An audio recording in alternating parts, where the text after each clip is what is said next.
Good evening, poultry keepers, and welcome to another Poultry Keepers 360 live stream. We're happy to have you here tonight, and on behalf of Karen and Jeff, um, we're going to have a good show tonight. We really are. This is something that has generated a lot of interest. I've had a lot of requests. Let's talk about utility bantams. So coming up, we're going to do that.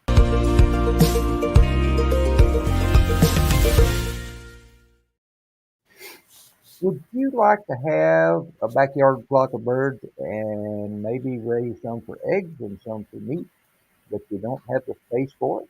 Well, Bantam could be your answer, and we're going to talk about that right now. Um, Rip, you want to try leaning in a little bit? I know you've got a new setup today, but it's not as loud as it was a few minutes ago. I I'm got my sorry. clip on. Is that better? Yes. Sorry Okay, about that. that's all right. If you want to pull up, and let's start with a slide series. Can bantams be utility fowl? Well, I believe they can. I know a lot of folks have used them for that purpose for a long time. Let's go ahead and flip over to the next slide there, Karen. I'm busy saying hello to everybody. Oh, okay. This is an ad from that was run by Edgar Mongo for a good long time. He raised New Hampshire bantams. Unfortunately, Ed passed away a few months ago, and but he had some really quality birds, and he paid attention to their production qualities because he felt strongly that they should be productive in addition to being able to be shown. And he had some really quality birds. But please don't use that address down at the bottom to try to reach out to Ed because, like I said, he's passed away. I do know some folks that have his birds available, or that have his birds. I don't know whether they sell or not, but if you have an interest, I can put you in touch with those. First, I wanted to talk about uh, some of the breeds, and I tried to pick these based on birds that would be readily available or breeds that would be readily available that would be good producers, reasonably good producers of eggs and meat. Now, they're not going to lay like your commercial hybrids by any stretch of the imagination, and they're not going to produce a carcass anything remotely close to what a Cornish cross would be. But the first are Plymouth Rocks. These are white Plymouth Rocks, probably the most common variety available today.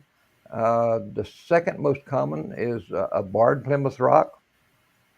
I personally like the barred rocks, but Plymouth Rocks are characterized by that kind of blocky body, and they have that well-developed breast on them, so they can if they're bred properly and fed properly, they can carry a good amount of meat and flesh on their bones. And we're going to talk about some more later on about the amount of meat.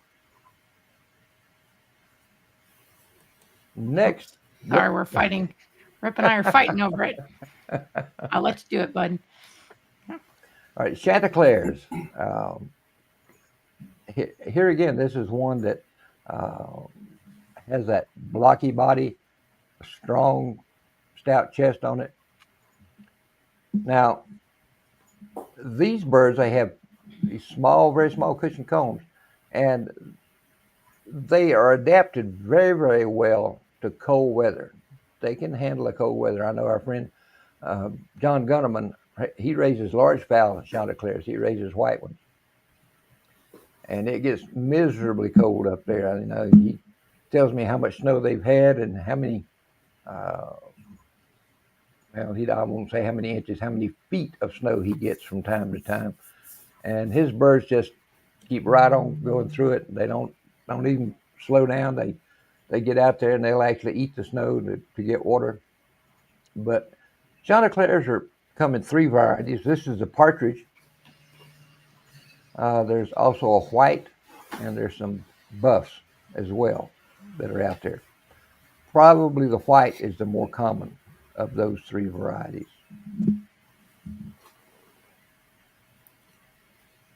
So, Rip, what? Yes. All right.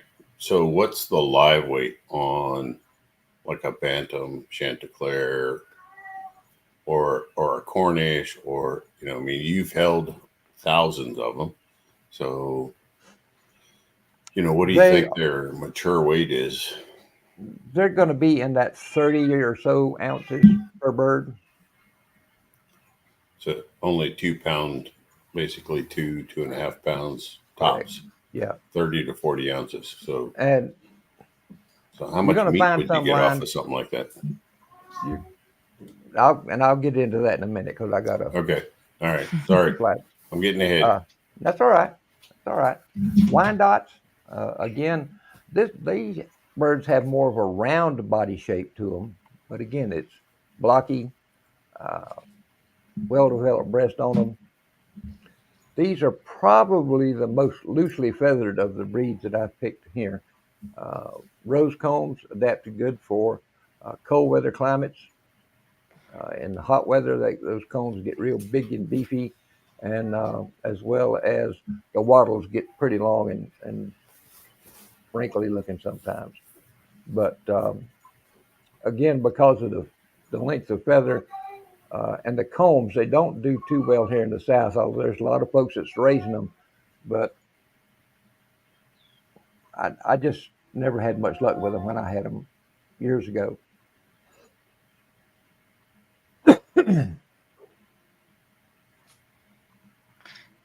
Rhode Island Reds. Hold on a minute, Rip. Yep. I think this would be about, just to keep timely with the questions, in this case, since there's pictures, but I think Sue's asking if most of the meat would be on the breast in a Wyandotte. She might not be asking that, but most of the meat would be on the breast, lesser amount in on the thighs. And I've got some carcass pictures later on for bantams that have been processed, and you can see the ratio of meat on the breast and the ratio of meat on the thighs. Okay. Most people who are processing them don't bother with trying to salvage the wings because they're fairly small, and some folks just, as they're processing them, just breast them out and keep their breast portions on them. Rhode Island Reds, my favorite, but these are a little more long and rectangular, brick-shaped bodies, as they're defined. Typically, your birds, and we've talked about this before, but the birds that have more squarish, blocky bodies lean more towards meat production, whereas the rectangular bodies that are not nearly as deep are lean more towards egg production. I've had some reds that, honestly, I was getting about 150 eggs a year out of the females, and that's pretty good for a bantam breed. I think they were laying better than the large fowl at that time was. Everything we've talked about so far lays a white-shelled egg. New Hampshires. This was Edgar's pride and joy and love of his life. He raised New Hampshires for many, many years, both large fowl, and he had his bantams a number of years. I know he had them back in the early 80s. New Hampshires were derived from Rhode Island Reds. And originally those large fowl New Hampshires, they kept only the birds that produced well. They didn't care about anything other than production ability. So New Hampshire's divided, sort of hit a fork in the road, and some were developed more for egg production and some were developed more for meat production. New Hampshires were some of the earliest broilers that hit the commercial market. They have that reddish orange surface color, but the undercolor is quite light.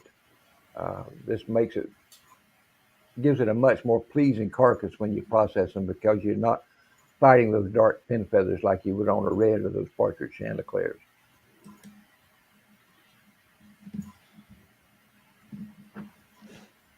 If you're just solely interested in eggs, there's always the Leghorn Bantams. But I'm gonna be honest with you, and I raised Leghorns a number of years. My Leghorns never laid eggs as large as my red Bantams. And we're going to talk about egg size coming up in just a minute. but they laid a lot of eggs. You just had to use more. If you're used to eating 2 eggs for breakfast, you had to use more than 2 to feel full. That's for sure. Now here's where we can start comparing. Uh, these are New Hampshire eggs on the left, or large fowl. That's 2.2 ounces, a little bit over the 2 ounce minimum for large. And the Bantam over on the right hand side is 1.3 ounces. So not a little bit more than half in the weight there. And I have got a chart, and I tried to use it here, but it doesn't show up well. So I'm going to post it to our groups tomorrow. But it talks about, if you want to use Bantam eggs, how many do you need? If your recipe calls for 2 large eggs, how many Bantam eggs would you have to use? And it talks about yolk size and all that different kind of stuff. It's pretty revealing. So you have a conversion chart for Yes. bakers or cookers. Yeah. Mm-hmm. Yeah. How'd you? Well, I was going to say, where'd you get that? But then I realized how old you are, so you would know. But Actually, they're hard to find those charts. One of our members on Poultry Keepers 360 sent that chart to me. Nice. So I really appreciate her doing that. This is a New Hampshire carcass, and here you can see the ratio of breast meat to leg and thigh meat. That's where most of your meat is on a Bantam. Those 2 areas, the breast or the leg and thighs. Now, and Jeff's going to talk about this when he gets into nutrition for Bantams.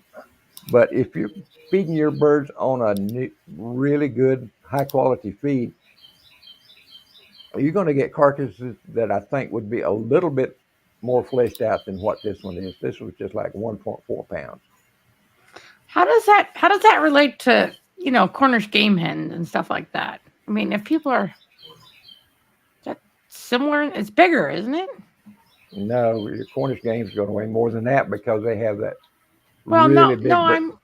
I don't mean like the actual breed. I'm talking about like if you go to a restaurant and you get a game hen like served to you whole, like I always felt like those were just tiny chickens. I didn't really think they were a specific breed of chicken. They're actually Cornish cross. Okay. They're just butchered really, really early. Okay. They may look a little bit smaller than this bird, but it's because of the ratio of the leg and thigh size and the wing size on standard bred birds. Okay. Standard bred birds have much larger legs and thighs and wings than the Cornish cross, and that's because the Cornish cross have had the dwarf gene bred into them, and that's one of the things that help produce that massive amount of breast meat on those birds as well. John's schooling me over here that they're normally 16 to 20 ounces. Gotcha. Thank you. He works at the grocery store. He would know. Yeah. All right.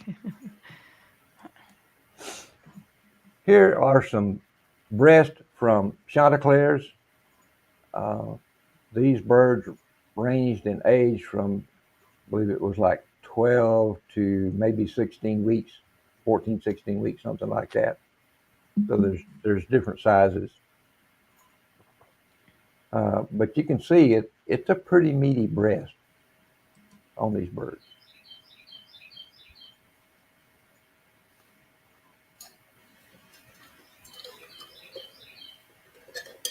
And here's some more processed Chanticleers.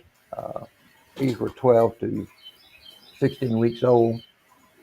There's 12 cockerels and 7 pullets together, all in that. Now that's just the breast, the hearts, and the gizzards. 19 total 19 total birds produced 7 pounds total meat on these birds. Now for every 1 pound of dressed chicken, you're going to get about a cup of edible meat. because you got to take out the allowance for bones and all that kind of stuff. So that's what your yield's going to be.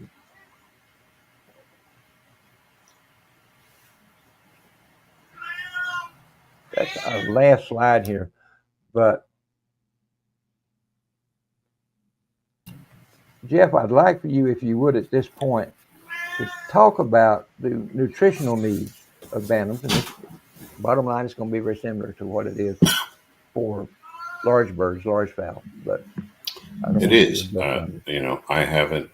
You know, it is this. It's the same spec numbers because you're maintaining, you know, half the size of bird or less, right? So you have to be really careful how much you're feeding them. You know, even as a kid, when we had bantams in the backyard, I grew up with bantams, loved bantam eggs. You know, it gave me an excuse to eat close to a dozen as a teenager. Not that I needed a dozen, but, you know, to me, the yolk to white ratio was pretty awesome. Yeah. But, you know, if you let them, a bantam will eat pretty close to, you know, they'll get close to what a large fowl's eating. They can put it away. There's no doubt about it. They can. And so we just got to be careful, you know, how much they're getting, how much you're feeding them to keep so they don't get too much fat.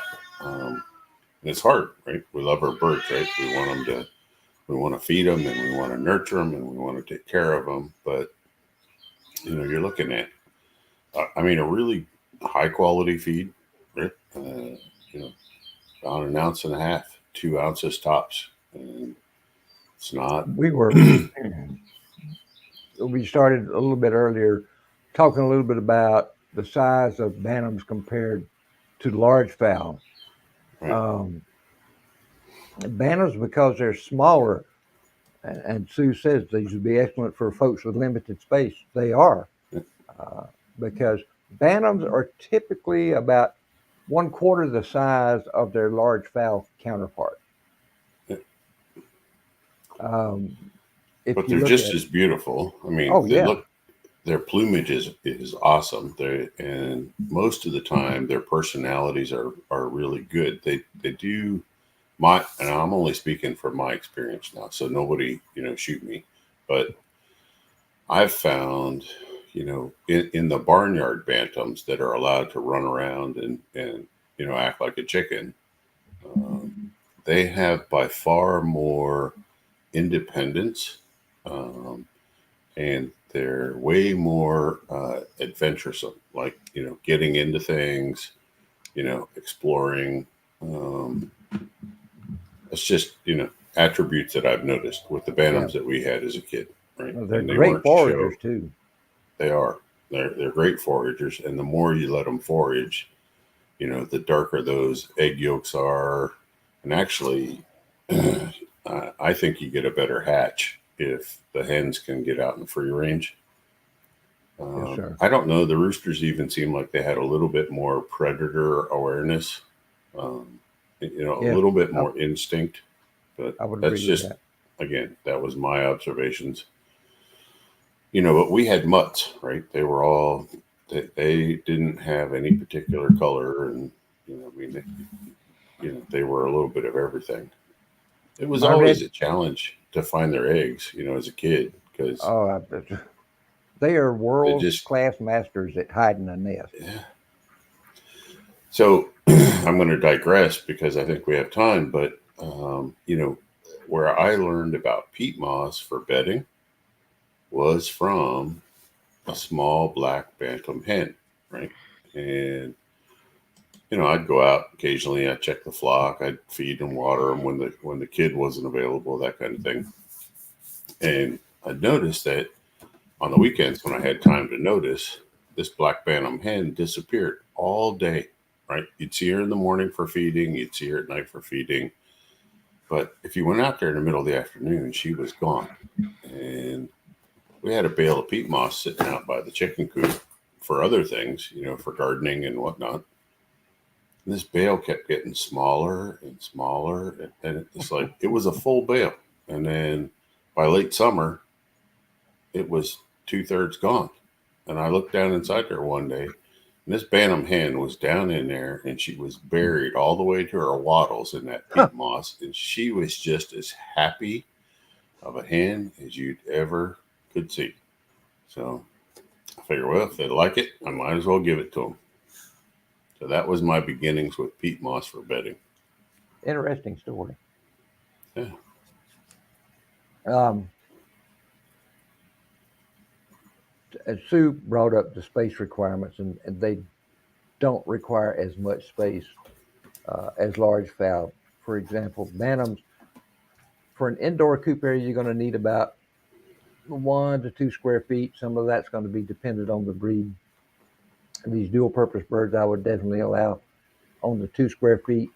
And for the run area, anywhere from, oh, probably 2.5 to 4 square feet altogether.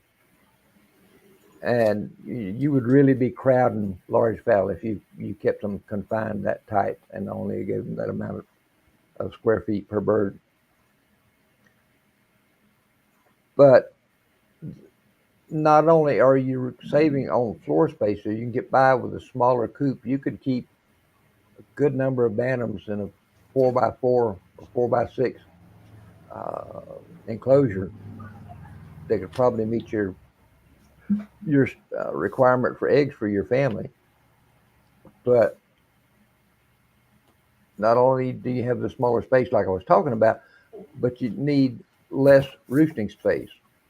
Um, for large fowl, 8 to 12 inches, depending on the breed. For bantams, probably 4 to 6 inches will do nicely. And there's a corresponding uh, need for space in your feeders as well. Nest boxes, I looked at several sources, and I saw anywhere from 10-inch squares to 12-inch squares. I think 12 inches is a little bit large. Uh, that can lead to more than one female trying to get in there and lay her eggs at the same time. Then we all know that birds really love to do that. The other management is pretty much the same as regular full-size chickens. You monitor them for parasites, treat them the same way, the whole 9 yards, and you're good to go. And most bantam breeds, now there's some exceptions. Some of the males can get a little aggressive, but most of the time they're very calm. And if you've got small children or grandchildren, they're great for that because their small size makes them easier for the kids to care for and to interact with. And you know, uh, I had some red bantam females that they were just sweethearts. I don't think there was a mean bone in their body.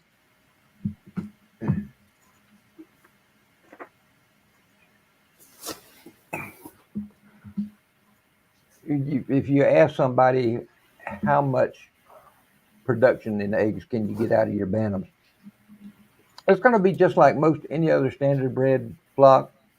If those birds have been selected to lay or selected with production qualities in mind as well, they're going to lay better.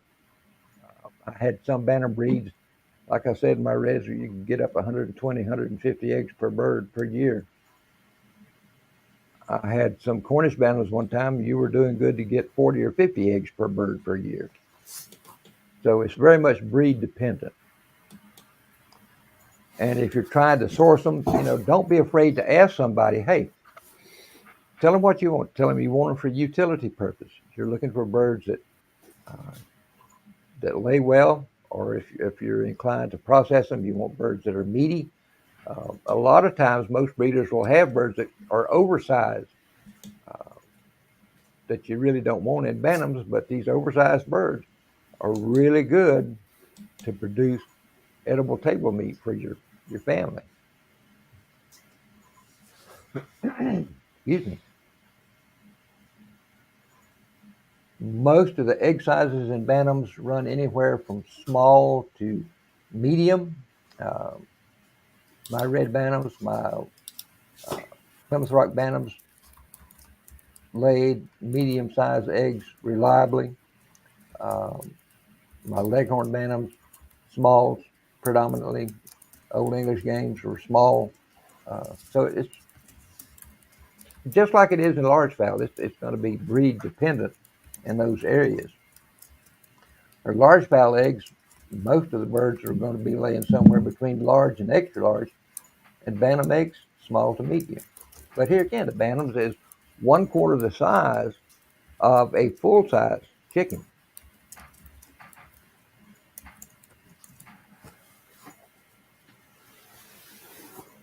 And we were talking about the size of the New Hampshire.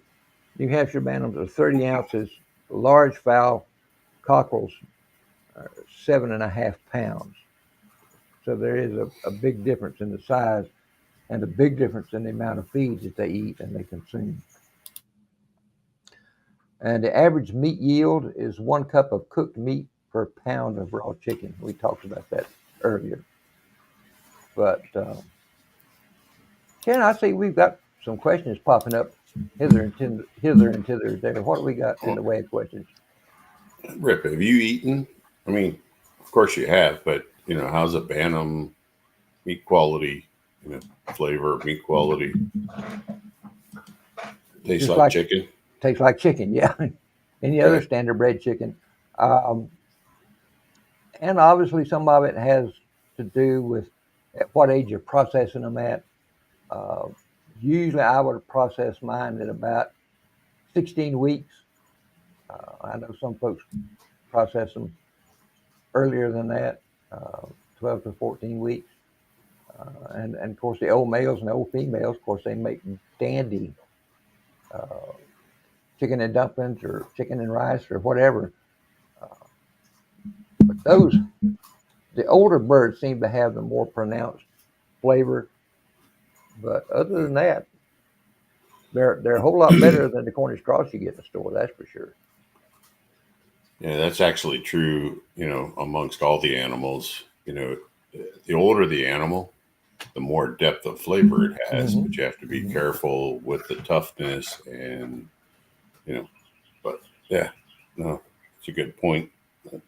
I just never ate a Bantam, so I don't know. They are very tasty. Okay. I could put I had one of those little round, I can't remember the name of the smoker, but it had 2 shells in there, and I could easily smoke 4 bantams, whole bantams in there at one time. But that was really good. Oh, yeah. Yeah. I love smoked poultry. What have we got for questions, Karen? All right, not too many actual questions, but some comments with people's. So April says that you can't beat a Cornish bantam for meat. They can have a lot of meat on them, but at least the ones that I had were very, very slow to grow and develop. So same as a normal Cornish. Yeah. Yeah. Yeah. Sorry, not normal. A large fowl. We're not. Yes. A large standard. We're not sizes. Not a Cornish cross. Yeah. Right. No. Yeah. So, well, wait a minute. So, Rip, could somebody do the cross? And would that give them, what could you cross that with to get you that, You could do the same crosses with most any of them, just like they do in large fowl. Let's speak of crosses here. Okay. So John has Rhode Island red bantams that lay really well, which is nice. But he's crossing his with the New Hamps. I'm glad he spoke up about that, because I knew he was doing it, but I didn't know whether I was supposed to talk about it or not. Yep. But why don't you tell us what you know? And if you wanted to make sex-linked crosses, you could use Barred Rock females and New Hampshire males, and you've got the same thing as the black sex-links on the market today, crosswise. You can cross New Hamps and White Rock. Here again, you get those sex-linked crosses out of that, and you're going to Do- get the effect, a little bit of the effect off that hybrid vigor, and they're going to lay better, and they're going to have bigger bodies on them. I've just never owned a bantam. Do they mature fast? I mean, small dogs mature faster than big dogs. Do bantams mature faster? I mean, do they grow faster than large fowl? In my Rhode Island Reds, they absolutely did. Um, I could mature red bantam males in 6 months, 7 months, and Karen, you raised Rhode Island Reds, so you know how long it took to mature those males. Longer than that. Yeah, about twice that. So, But yeah, okay, I think they do. okay. So we have that bantam cochins make a nice little chunky carcass, something like a Cornish hen. So that's a meat recommendation. I have never processed a coaching bantam, to be honest with you. So Well, get on it. There's still time. I have no doubt that they would have a nice body on them, though. And then Sue says that Bantam Spanish are egg-laying machines. So I have heard that. I've not had any experience with white-faced black Spanish bantams. I have had some of the flesh bantams that were really good egg layers, as well as they had a fairly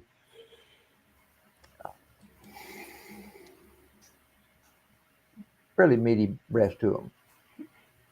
she said the Spanish are grown at 5 to 6 months, and I think John is just saying you were 100% always correct with everything you say. No, that's So not. that was so John. Nice That's try, really Karen. Nice affirming, try. affirming for him. So, so, What else we got here? go ahead. You can put some up.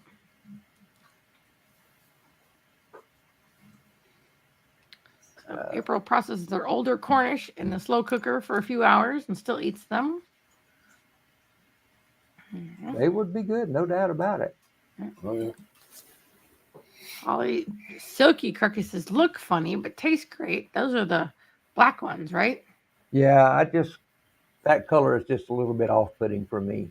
I know folks eat them and love them and all that, but I just doesn't look right. Sorry. So, Rick, let's digress for a second. Mm-hmm. Is the silky in any way related to like a guinea fowl? Because the guinea fowl carcass is dark, and like the silky carcass, that darker color, and chefs rave about eating. I don't. Silkies. Yeah. I don't think they were closely related to guineas. I think there might be some connections to some of the Indonesian fibromelanistic breeds. All right. I mean, interesting thing. Go ahead. We have large flocks here. We have barns full of silkies that are being raised for meat for the ethnic market. Up New York City. I mean, large flocks. Like 10,000 at a time going in. And interesting thing about silkies in the United States, it's a bantam breed only. Yeah, I was gonna say there's not. But in England, they're large fowl. Are they the same bird or for just exhibition purposes? I don't know what their genetic background is, Karen. But I know their silky birds over there are large sized birds. Well, I sort of felt like those silkies are sort of in between the two, right? Like they're not really bantams. They're not tiny. Silkies are deceiving because of all those silky feathers on them. They look bigger than their body actually is. If you go to start handling silkies, first time you do it, it's going to shock you at how small that body actually is. Okay. And that's something you can find with other loosely feathered breeds, Cochins, Brahmas to some extent. Um, it's just a shock when you pick it up and there's not much underneath all those feathers. All right, and I'm just going to say this. I'm going to throw both of these guys under the bus. So it looks like we're going to be finished a little early today. So if you have any questions about anything else that Oh you would yeah, like them by to all means. answer, I really thought we were today going to get might more be your questions day. here Today based might on. be your day. Yeah. I thought we'd get more questions based on the feedback I was seeing on Facebook. Uh, Don Bischoff in Oregon produces excellent Bantam Cornish. He has some really nice ones.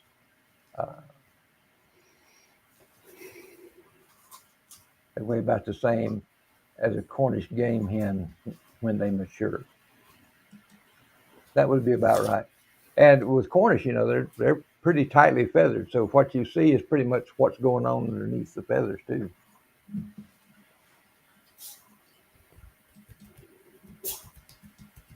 Or we can just all go to bed. I like that too. I was looking to Well, see if you we look had. like you're really tired, Karen. Yeah. Has it been a long Don't day for you? say that, Jeff. You don't tell people that. But yes, yes, it has. All right, hold on. Let's see what Elizabeth wants to say. If I wanted bantams, I think I want something beautiful. Okay. So yeah, you all didn't really. I mean, I know utility might not be.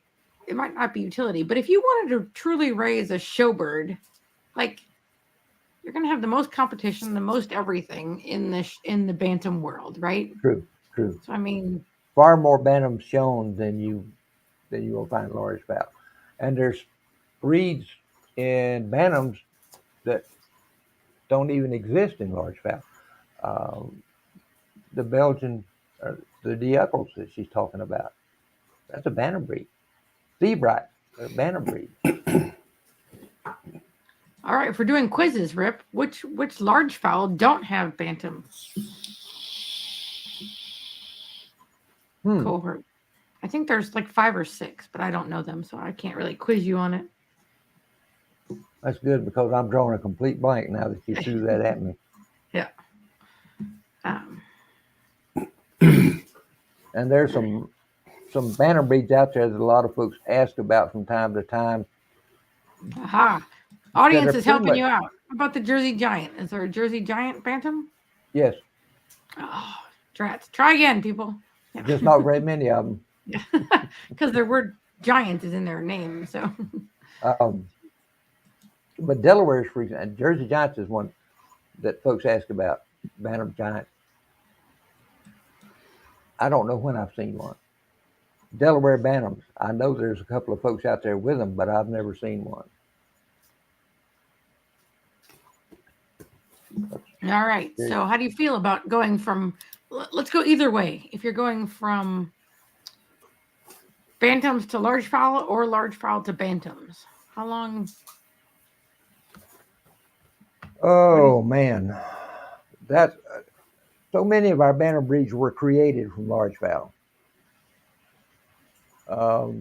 Usually it was by breeding to a similarly colored bantam existing, and it started out breeding to mutt bantams.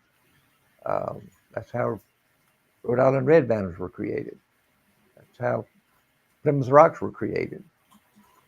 I think it's much easier to go from a large fowl down to a bantam breed than it is to go the other way. Okay. Sue's going out there with the La Fletch. How do you feel about that for the no bantam variety? Yeah, there's bantams. I had bantams. I had bantam La Fletch for about 3 or 4 years. Great personalities, tremendous layers, good eating birds. Okay. All right.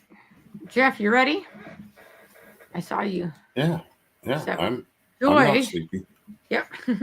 Joy would like to know more about the Merrick's vaccine and your opinion on it. And if you don't want to say it's not just my opinion. I think she wants yours and Rip's as well. But okay, if you're going to do the Merrick's vaccine, even if you do it perfectly, right? You do, day old, you do all the boosters, which I think there's at least 2, if not 3 boosters for Merrick's at particular stages, I think it's still only 70% effective, right? I think there's still some that slip through the cracks.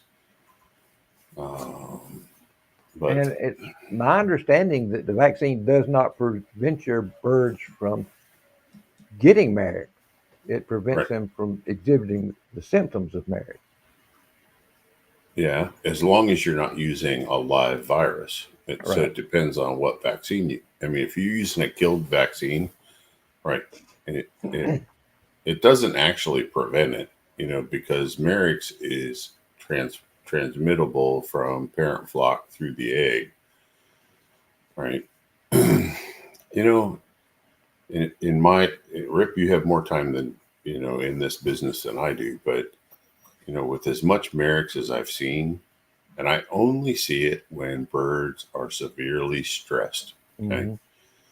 So let's back up. So when I put the pieces together of the puzzle in my mind, severe stress, um, whatever it may be, not necessarily handling environmental, shipping, whatever, but when there's a severe stress, I I can't prove this, so I'm only going to give you theory, but I personally think that most birds are carriers of Merrick's, and under the wrong conditions, I honestly think I could take almost any bird and stress it to the point of wanting to die and trigger Merrick's. But that's just my feeling because I see That, it show up, in great feed systems and great management systems, but you get that 1 or 2 days of really horrible stress on them and worry them to death. And next thing you know, I see an outbreak of Merrick's. That's just my observations. So, Jeff, I can tell you that, and I've heard this numerous times. Some folks new to showing say, I took my bird to a show and it came back and it came down with Merrick's. And I'm convinced, just based on my experiences, that they probably didn't get Merrick's at the show. Their bird probably already had it. And the stress of transport to the show, stress of the show itself, transport back is probably what caused it to kick in. yeah, I don't know. I mean, I don't know. So, Rip, I'll pick on you because I can do that. But, when you were, okay, so back in the day, when you were getting birds ready for show, were you giving them any extra vitamins or any extra supplements to reduce the stress of transport? Were you giving them anything to reduce the stress while they were at the show in a room full of 10,000 chickens or whatever, right? And I mean, does anybody really think about prepping the immune system or prepping the stress, you know uh, the stress factors of a chicken prior to leaving for a show? I did not. And only because I was stupid and didn't know any better. After hanging around with you, I know there's some things we can do now to help mitigate the effects of stress on our birds at shows, transporting while they're at the shows and while they're coming back. Um, so yeah, if I ever take some more reds to a show, I'm going to be up in their vitamins. I'm going to be giving them the electrolyte solution. Um, Well, did you lose any birds, no, going to and from a show? I mean, no, and I don't know how far you took them, but if you went from your place and you drove birds all the way to the Ohio Nationals, for instance, and that's a long haul to that's a go. haul. So, You got I to mean, stop that's and let them feed and exercise and drink and all that kind of good stuff along the way. But I I never lost a bird that I took to a show. that's good. I you know, knock on Yeah, wood, yeah, and maybe I was just really lucky because I know some folks have, but and I never brought home a disease from a show that I was aware of. A couple of times I brought some mites home, but yeah. I think you were really lucky. I may very well have been. So the only thing that I've ever treated Merrick's birds with and managed Merrick's nutritionally was very high levels of vitamin E. And it was pushing the immune system to respond to it. And if I catch it early enough, if I catch the symptoms of Merrick's early enough, we can stop it and turn it around. But you're running, you're giving like a bird an extra 50. It sounds like a small number, but think about body weight and to human, but you're running about 50 IUs of vitamin E to a 4 to 10 pound hen or 4 to 10 pound bird. And when you think about a human dose is 2 to 400, I mean that's hitting it pretty hard. So and you don't want to do that all the time. I mean that's treatment levels, but I feel that if you keep your vitamin E levels at a higher level in your feed, I think you'll see a lot less Merrick's. That's just been my experience. Makes and sense. there's no research money to prove any of that, right? That's all things we learn as we go. I know that a lot of times when folks will tell me they bought birds at a show and brought them home and they immediately got sick, the one thing I would caution folks to be really aware of, if you're looking and you're shopping in the sale area, you're kind of leaving yourself open for problems. I have walked through some sales areas and I was just, I couldn't get out of there fast enough because there was sneezing and wheezing and gasping, and there are obviously sick birds in there. They're there for a reason. So That's right. you need to be careful. Buyer beware. Yeah. You I bring brought them home, you got to quarantine them. I bought birds from a show, but I never bought any out of the sale area. All the birds I bought, uh, I, that I bought were already in the show, entered in the show themselves. Yeah. All right.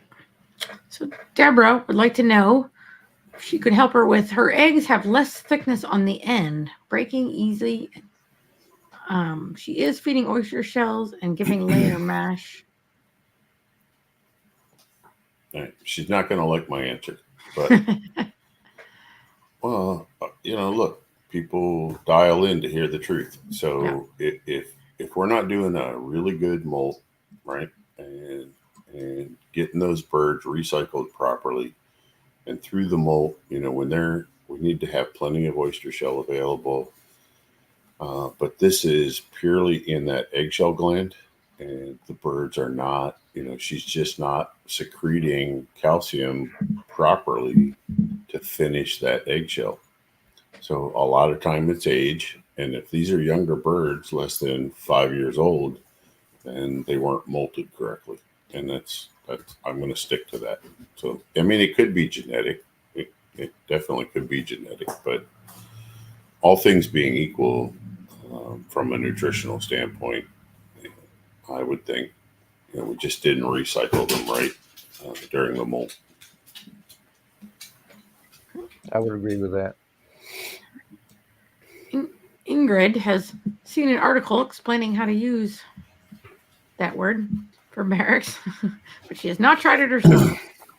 Yeah, homeopathy, just a natural type medicines using herbal type remedies. I'd like to see that article as well. So if Ingrid can find it and share it with the groups, that would be, I'd really like to read it. Yeah, I would too. That would be interesting. All right. How about egg yolk peritonitis? Feel like there's something that can be done to prevent that or deal with it once it happens? Rip, and I want your opinion on this, but I'm gonna when I run with the larger commercial flocks that I work with, now I'm talking 500 to 1,000 or 2,000. When I run into, I was taught to call this, a retained egg first. So an egg breaks inside the hen, and then it, just secretes and turns into peritonitis. And so, my mentor taught me that this was happening actually because somewhere in the early morning, the hens were feeling threatened, whether it's a hawk, whether it's a dog, whether it's a rat, whatever. And they retained the egg and would not lay it. Okay. So if they don't feel secure in their environment, they will not lay the egg. Yeah. That's been my experience, and that's what I was trained. But that's all I know. I agree with that.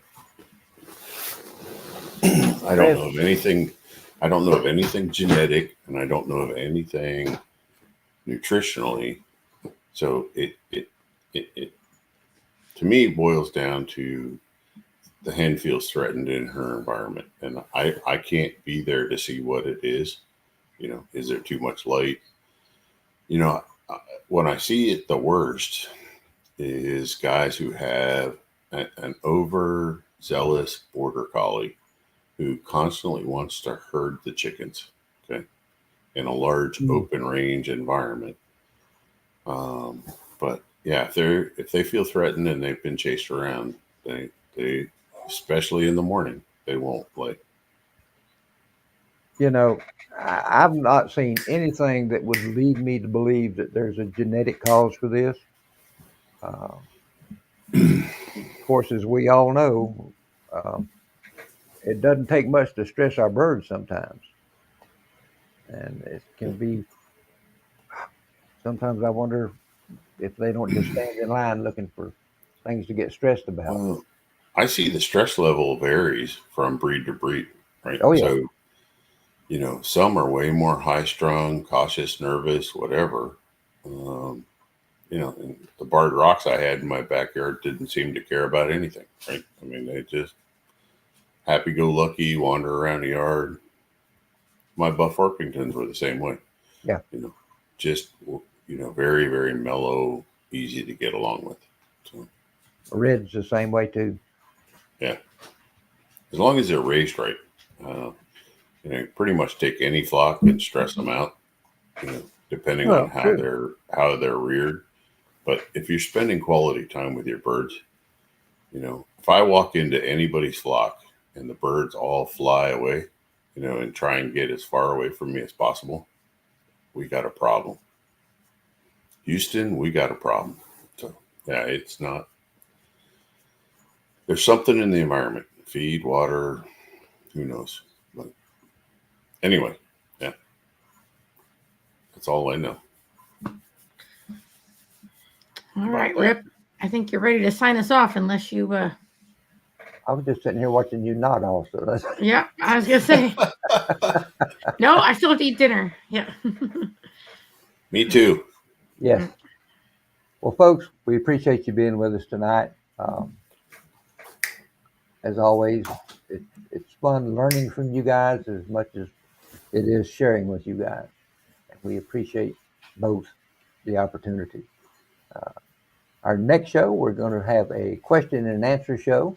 I'm trying to come up with a snappy little name for other than just question and answer. So if anybody's got any suggestions, I would love to hear them. But until 2 weeks from tonight, y'all keep enjoying your birds, having a good time with them, and we'll see you in 2 weeks. Bye-bye.